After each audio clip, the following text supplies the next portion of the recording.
Well, joining us now is Grace Browne from the Society for the Protection of Unborn Children and journalist Abbi Garton-Crosbie. Thank you both for joining us this evening. Abbi, to you first of all, why do you think buffer zones are needed in Scotland? I think that it's a very important policy that needs to be brought in. We have seen a rise in the number of people protesting outside of abortion clinics, and I do think it's important that women who are accessing those services do that without intimidation, without fear and without harassment, which whether or not the protesters who are standing outside, even if they're standing outside quietly, that can be intimidating to someone who has not made this decision lightly. As you know, I think Kate Forbes said earlier during her interview that anyone who is seeking an abortion or going to a health clinic has not made this decision lightly. They have obviously considered this, and having that last kind of barrier to them which could, impact them or stop them from seeking help is something that I think really needs to be dealt with as soon as possible. What's your response to that, Grace? I mean, obviously some women do feel harassed and threatened, maybe even frightened. That's why they want buffer zones introduced.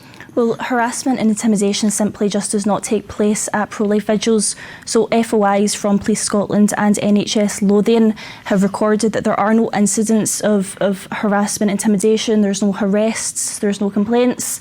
And as well, a 2018 Home Office study also concluded that pro-life vigils were peaceful and passive in nature. So there is no evidence pointing towards the fact that harassment or intimidation takes place. What about the campaigners that are standing there with very graphic images and holding these plastic fetuses? These women could be in a very delicate state of mind. I mean, that's not fair to put them through that, is it? Well, of course, I think that abortion can be an agonising experience for many women, and SPUC does recognise that, and that's why it is so important that pro-life vigils are there to offer support, help and assistance. And to ban a pro-life vigil is ultimately to block a woman from receiving access to support and information. So that's why it is really important that pro-life vigils are there. Abbi?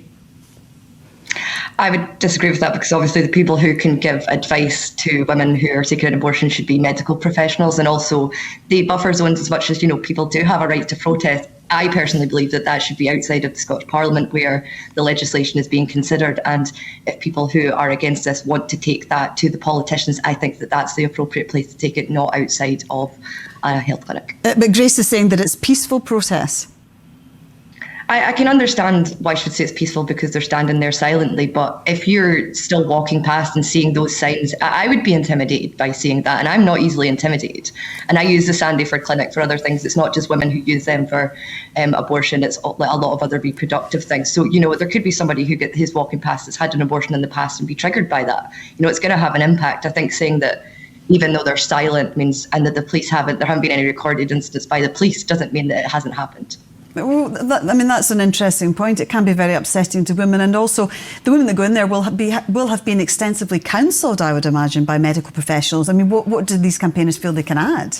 Well, I think that we need to listen to the voices of women and hear what they say. And the reality is that for a lot of women who have had abortions, they weren't offered that support and that information from the healthcare professionals in which they expected to receive. So for a pro-life vigil can really be a last lifeline of support for many women who aren't getting that support elsewhere. And I think as well, this is about what a pro-life vigil is. A pro-life vigil is not a protest.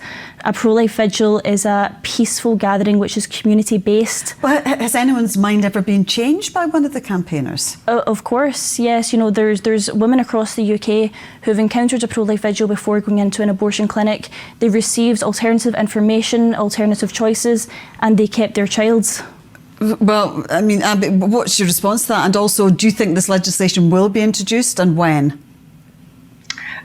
Just to go on your second question first, the last time I spoke to Gillian Mackay about this at the previous Buffer Zone Summit, she had said that she hopes that this legislation is brought in before the next Lent in the next 40 days. So we're hoping that it's going to be in the space of a year, essentially. But obviously with Nicola Sturgeon and the whole leadership campaign going on at the moment, there is probably a bit of concern about whether or not that timetable will be stuck to. But obviously Marie Todd will probably continue to do that.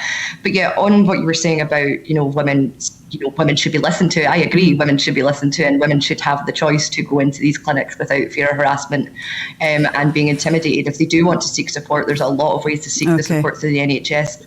I understand that there probably are some concerns if healthcare providers aren't giving the information that they need, but that's a discussion that needs to be had. I don't think it should fall to religious groups to Okay, and let's just quickly ask Grace, if the legislation is introduced, would groups like yours challenge it? I think we would need to assess that when the situation comes. Of course, we wouldn't want to see any legislation which affects women's ability to access information around their pregnancy, and we also wouldn't want to see legislation come into place which is anti-democratic, intolerant and restricts women in any way. So we would evaluate that when the time comes. Okay, and we will have to leave it there. But Abbi and Grace, thank you both very much indeed for joining us this evening. Thank you.